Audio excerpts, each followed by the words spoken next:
This is Dennis. Dennis is currently working as a grocery bagger at General Specific General Store. While working there, he's heard a lot of rumors from his fellow employees. There's been a lot of complaints that they haven't been receiving their proper pay.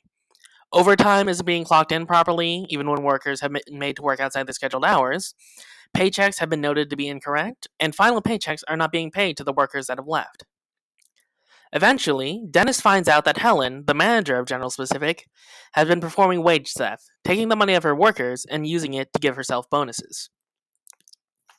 When Dennis confronts Helen about this, Helen responds by threatening Dennis with termination if he tries to mention this to anyone.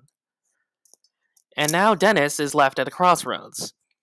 On the one hand, Dennis needs this job to support himself, and he has a lot to lose if he puts his own job on the line.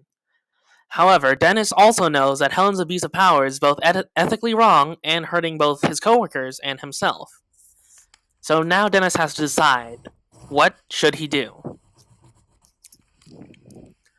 Ultimately, Dennis makes the decision that Helen's actions cannot be ignored.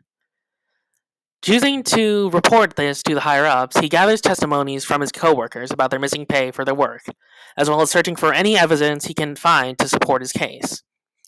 After he gathers all his evidence and feels confident, Dennis goes over Helen's head to report directly to the company and complain about Helen's wage theft with his evidence.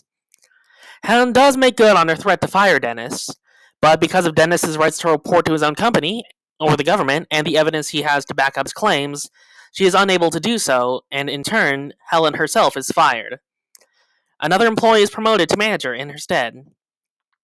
Thanks to Dennis's snap decision, as well as gathering all the evidence he needed and trusting in his ethics, Dennis managed to do a lot of good for the company, and ultimately helped himself and the people around him.